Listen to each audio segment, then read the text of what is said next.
Olá, tudo bem?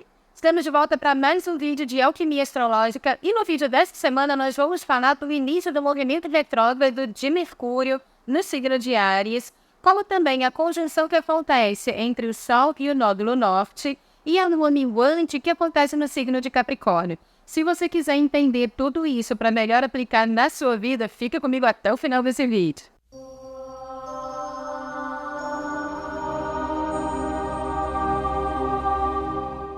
Se você está chegando agora no canal, deixa eu me apresentar. Meu nome é Ian Porte, sou diretora aqui do Instituto Dharma, astróloga com especialização em astrologia kármica e esotérica, taróloga e professora de yoga e meditação. Seja muito bem-vindo ao canal. Se você ainda não é inscrito, considere se inscrever e ative o sininho para receber as notificações. Caso você tenha interesse em estudar astrologia, tarô, cursos de autodomínio, nós temos os cursos aqui no Instituto, tanto no formato presencial, na nossa sede aqui em Copacabana, no Rio de Janeiro, como também na telinha do Google Meet, se você mora em qualquer outra localidade e quiser participar das nossas aulas ao vivo com um seleto número de alunos, é possível também, ou então na plataforma Hotmart para você estudar no seu tempo livre. Eu vou deixar o link aqui na descrição, mas vamos para o vídeo. Bom, Mercúrio inicia seu movimento retrógrado no signo de Áries agora no dia 1º de abril. 1º de abril é dia da mentira, mas é verdade. Ele inicia o seu movimento retrógrado no dia 1º de abril e fica retrógrado até o dia 25 desse mesmo mês. Então, ou seja, praticamente o mês inteiro nós teremos Mercúrio retrógrado aí no signo de Áries. E ele começa a retrogradação a 27 graus de Áries, volta até o grau 15. Então, é até interessante você observar no seu mapa natal, se você tem um pouquinho mais de conhecimento astrológico, em qual casa essa retrogradação vai acontecer para você aprofundar o que eu vou falar aqui e personalizar um pouco mais. Mas vamos lá, é um pouco meio que convenção dentro de uma astrologia um pouco mais, eu diria, superficial. Entender a retrogradação de um planeta como uma coisa ruim, como uma coisa negativa. Gente, não é por aí, tá? Vamos entender por um outro prisma. Tudo na natureza, se você observar, tem um movimento de expansão e tem um movimento de retração. Você observa o mar, por exemplo, tem um momento que a onda vem e tem um momento de retração dessa onda. A mesma coisa o dia e a noite. A expansão que o dia traz e o recolhimento que a noite traz. O inverno e o verão. Então, essa energia dual, yin e yang, né? O yin, ele é mais introspectivo, ele traz essa potência feminina, e o yang é mais de expansão, que traz a potência masculina. Tudo isso é fundamental. A criação, as leis que regem o universo dependem desse equilíbrio. Então, o movimento retrógrado não é um movimento negativo. Porque quando a gente usa esse termo retrógrado, parece que é uma coisa ruim, né? Parece que é uma coisa que está indo contra a evolução, mas não é bem por aí, tá? A retrogradação significa você reavaliar a energia do qual aquele planeta rege na sua vida, tá? Então, quando o planeta está em movimento direto, é legal você avançar em cima da energia daquele planeta. Quando o planeta está retrógrado, é legal você entrar em módulo de reavaliação, começar a reavaliar como que você tem se colocado dentro da energia daquele planeta na sua vida. Então, passar um pente fino aí. Será que está tudo de acordo com a justiça? Será que aquilo que eu estou fazendo em cima desse planeta realmente está me ajudando a levar em algum lugar? Eu estou beneficiando a mim mesma, ao meio, às outras pessoas? Ou tem alguém saindo prejudicado nisso daí? Então, a retrogradação de um planeta é sempre muito interessante um período de reavaliação, ok? Não é interessante você projetar coisas para o futuro em cima da essência daquele planeta, porque como o movimento dá para trás, né? Então não é interessante você dar grandes avanços aqui, mas sim reavaliar as coisas que já foram decididas antes, o que você já vinha fazendo antes, isso sim. Agora vamos falar especificamente do Mercúrio. O Mercúrio rege a mente objetiva, a mente lógica, racional, a nossa comunicação, as nossas opiniões e ideias, a maneira como nós trocamos com as pessoas no meio ambiente, os acordos que nós fazemos, os contratos que assinamos. Tudo isso daí é regência de Mercúrio. Então, o Mercúrio retrógrado não é interessante, por exemplo, você tomar decisões muito importantes para o futuro, mas sim rever se as decisões que você tomou no passado, elas estão realmente fluindo como deveria, tá? Analisar o seu comportamento, porque essa retrogradação vai acontecer no signo de Áries. E Áries fala de iniciativa, a maneira como nós agimos, a maneira como nós abrimos caminhos. Então, reavaliar se a maneira como você vem agindo em cima das decisões que você tomou lá atrás, se está realmente ok, tá? Se esses acordos estão sendo cumpridos de uma forma interessante. Ou se o caminho que você determinou para a sua vida, já que Ares fala de abertura de caminho, se você vem se colocando ou vem tomando decisões de uma forma interessante aqui. Porque quantas vezes uma pessoa pode se colocar de uma forma absolutamente incoerente? Ela determina aonde ela quer chegar, mas as escolhas que ela faz agora não estão alinhadas com esse propósito. Então, sim, é o traço da natureza humana, muitas vezes, essa incoerência. É por isso que, com o Mercúrio retrógrado, a gente tem que parar para pensar: será que eu não estou me sabotando em algum lugar? Em algum ponto? Será que o objetivo que eu quero atingir, eu estou realmente tomando as decisões que vão me levar nessa direção? Ou eu estou me sabotando, tá? Então, aqui é uma questão importante para a gente analisar. Ainda mais Áries, que é um signo que fala de autonomia, que fala de vontade, que fala de individualidade. Então, será que a abertura de caminhos onde você determinou que você quer chegar está alinhado com a sua vontade mesmo? Ou você está querendo agradar A, B, C ou D nessa história e se desagradando também? Então, o Mercúrio retrógrado aqui vai te convidar a uma reavaliação com relação aos seus conceitos, às suas ideias. De repente, antes você tinha uma opinião que fazia muito sentido a respeito de qualquer coisa, tá? É claro que quando eu não estou vendo o seu mapa, se está numa casa 4, pode ser a família. Se está numa casa 7, pode ser relacionamentos e parcerias. Se está numa casa 10, pode ser uma opinião profissional, social ou até mesmo política. E de repente você começa a observar determinados fatores que fazem com que você mude de opinião, tá? Então, tudo isso vai depender desse momento de retrogradação no seu mapa, qual a área que vai envolver. Mas, com certeza, para todos nós, vai implicar, sim, uma mudança de opinião, uma mudança de conceitos, uma revisão de forma de pensar, na maneira de falar. Ainda mais o Mercúrio em Áries, que ele pode ser bastante agressivo na sua comunicação, tem uma coisa positiva que ele é muito assertivo. A comunicação de Mercúrio em Áries vai direto ao ponto, ele não dá rodeio. E isso traz uma verdade, traz uma transparência, e isso é muito legal. Só que no negativo ele pode ser extremamente agressivo, é aquela língua ferida, é aquela língua que fere o outro, né? Então, muito cuidado ao se colocar dessa forma. Comunicação assertiva, sim, mas não precisa ser agressiva. Então, tudo isso começa a entrar em caráter de reavaliação nessa retrogradação. Não é interessante, por exemplo, você assinar contratos importantes para frente, né? Que a gente sempre assina um contrato pensando daqui para frente.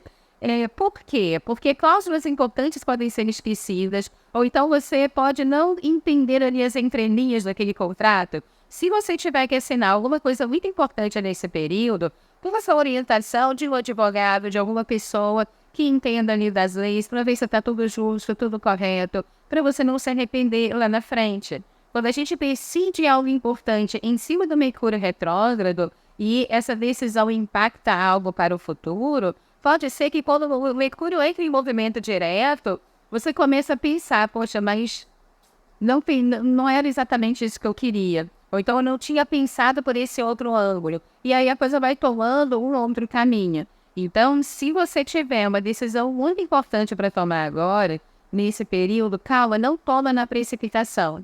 Reflita um pouco mais, pensa um pouco mais, para depois dar a sua palavra, ok? Então, apesar do Mercúrio retrógrado não ser interessante para decisões lá para frente, ele é excelente para reavaliação do passado. Então, se tem alguma coisa que está te incomodando, reavalia.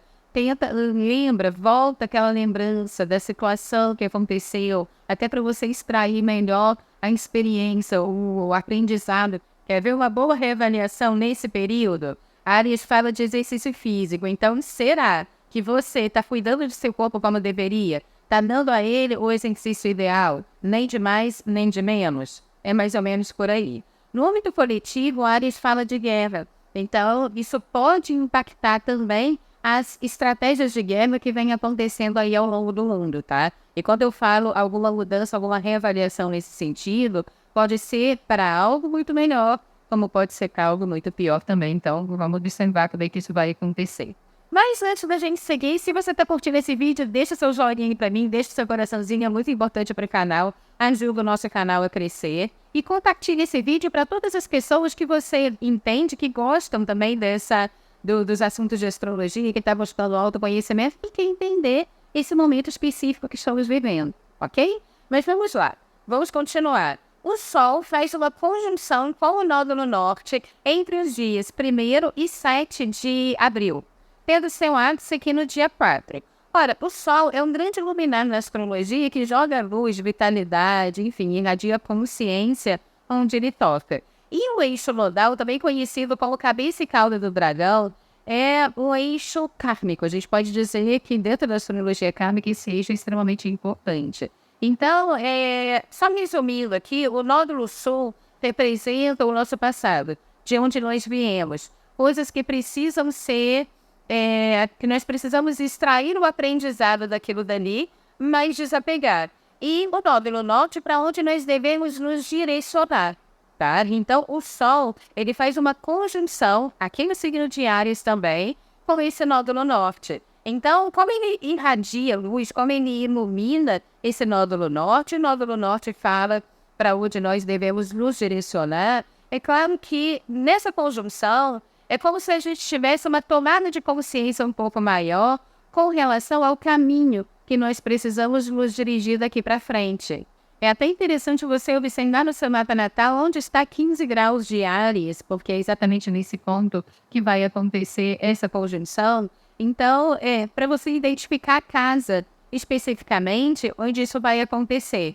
Né? Como eu falei, se tiver numa casa 2, por exemplo, pode ser um direcionamento no sentido financeiro. Se tiver numa casa 5, alguma coisa com filhos. Se tiver numa casa 6, alguma coisa com o trabalho. Tá? Então, observa ali a casa onde isso vai acontecer. De certa forma, para você conseguir ir para esse futuro, é importante se desapegar de alguma coisa do passado, porque se o Sol tem conjunção com o nódulo norte, o nódulo sul é o extremo oposto. Então, está mostrando o que precisa ser desapegado lá de trás. Como o nódulo sul está em Libra, provavelmente alguma coisa relativa a alguma dependência que você tenha em alguma área da sua vida, a maneira como você vem se colocando diante de parcerias, diante do outro. Então, é como se tivesse que extrair a experiência que você vivenciou lá atrás, relativas a essas sociedades, a essas associações, a relacionamentos, ou qualquer tipo de dependência, tá? Deixar isso para trás e já começar a se direcionar aqui para esse caminho que você percebe que é um caminho seu, legítimo seu. Até porque essa conjunção acontece em Áries, e Áries é um caminho de autonomia, de individualidade. É como eu falei lá atrás, o Mercúrio vai retroagir em Áries, o que vai trazer uma reavaliação se você está decidindo de acordo com a sua vontade de uma forma genuína ou se você está querendo agradar outras pessoas. Dentro desse mesmo período, essa conjunção do Sol com o nódulo norte está reforçando isso. Então, ou seja, o caminho que você está escolhendo é um caminho genuíno? É um caminho que realmente você tem vontade de treinar? Está te levando realmente para onde você quer ir? Então, todos esses questionamentos são importantes aqui. Essa conjunção pode trazer alguma situação, se você não está conseguindo enxergar esse norte direito, pode trazer alguma situação na sua vida que mostra, olha, é para cá. Vamos para cá, a direção é essa. Então, presta muita atenção no que o universo pode te trazer ao longo aí dessa semana do dia 1º ao 7 de abril. E agora, para encerrar, e não menos importante, vamos falar da lua minguante que acontece no signo de Capricórnio, no 12º grau desse signo, e inicia sua casa minguante agora no dia 2 de abril. Lembrando que essa é uma lua minguante de uma lunação eclipsada. Nós tivemos o eclipse na semana passada, tá? Que foi um eclipse lunar. E agora a gente vai entrar na fase minguante desse eclipse para iniciar uma fase nova que virá eclipsada. Inclusive, a lua nova do dia 8 de abril, ela vem eclipsada, eclipse total solar, extremamente importante. É óbvio que eu vou fazer um vídeo aqui no canal falando profundamente sobre os impactos dessa lua, que tende a ser bombástica, ainda mais que vai acontecer no signo de Áries. Por isso, ó, se você ainda não é inscrito, se inscreve e ativa o sininho, para assim que eu postar, você receber a notificação. Mas vamos falar agora dessa lua minguante. A lua minguante é sempre em ciclo de fechamento. Ela fala de um processo de fechamento, de alguma experiência, alguma ideia que você começou a desenvolver a partir da sua fase nova. Então, a última lua nova que nós tivemos, que foi o signo de Peixes, aconteceu no dia 10 de março. Então, que de lá para cá, você vem experienciando. Tá? Eu fiz um vídeo no canal falando sobre a lua nova, então eu não vou me repetir essa lua nova em Peixes. Vou deixar o card aqui no finalzinho do vídeo, caso você não tenha assistido, para você assistir. Então, seja lá o que você vem experienciando na sua vida do dia 10 até agora, nós estamos entrando numa fase de fechamento com essa lua minguante. Então, para que você possa extrair a experiência de tudo isso que foi vivenciado, é muito importante você deixar minguar determinadas energias relativas ao signo de Capricórnio que pode obstruir esse aprendizado. Como, por exemplo, uma das sombras de Capricórnio é a necessidade de controle. E quando esse controle é para você, maravilha, a gente precisa dominar aqui a nossa personalidade. Mas quando esse controle se volta para fora, ele é extremamente nocivo. É você controlando as pessoas, controlando o arbítrio das pessoas, o que elas vão fazer da própria vida e as situações a nível externo que você não domina, tá? Então, muito cuidado. Pode ser que você esteja perdendo uma energia muito grande, querendo controlar aquilo que não é da sua alçada, tá? Muito cuidado também com uma tendência a querer a centralizar tudo em você. Pode ser uma perda de energia muito grande. Então, outro cuidado aqui é a rigidez, tá? Cuidado para não levar muita rigidez nesse processo. O Capricórnio fala de estrutura de vida, tudo aquilo que nós estruturamos. Então, pode ser que nessa fase minguante, você, ainda mais que o Mercúrio está retroagindo no signo de Áries, pode ser que você perceba que determinadas estruturas que foram muito importantes para você, pode entrar no processo de dissolução. Você abrir mão, você deixar antigas estruturas para conseguir abrir um novo caminho, que é esse Sol em conjunção com o Nodo no Norte que nós falamos ali em Áries. Então, deixar dissolver, deixar para trás, deixar minguar antigas estruturas que foram sólidas, que foram importantes até um determinado momento, mas daqui para frente pode não fazer muito sentido. Como também deixar minguar determinadas responsabilidades ou comprometimentos que foram importantes durante uma etapa da sua vida. Talvez daqui para frente não faça mais sentido, então renegociar isso daí. Isso pode ser no âmbito profissional, pode ser no âmbito de um acordo com amigos, com grupo, com projeto, seja lá como for. Por isso que é legal você ver qual a órbita, porque como acontece a 12º grau do signo de Capricórnio, veja essa órbita no seu mapa em que casa cai, porque vai afetar ali os assuntos daquela casa. Seja lá como for, é muito importante você entrar nessa lua minguante com a seriedade, a maturidade do Capricórnio. O Capricórnio ele é um ancião, é aquele que já vivenciou tudo na vida e agora ele está fazendo uma síntese de todas essas experiências. Ele traz muita sabedoria, uma sabedoria experimentada, né? Uma sabedoria vivenciada. Então ele representa o ancião. Nessa lua minguante, sim, a gente vai ficar um pouco mais no módulo velho, né? No módulo ancião, e isso é muito importante, tá? Cuidado para você não tomar determinadas decisões de forma precipitada, com aquele furor da adolescência, aquela precipitação que não é interessante aqui, tá? Então, um pouco mais de sobriedade e de cautela nessas avaliações. Bom, o que eu tinha para trazer para vocês é isso. Nós vamos ficando por aqui. O próximo vídeo já vai ser o vídeo do eclipse, tá? Então, não perca. E um forte abraço para você e até lá. Namastê.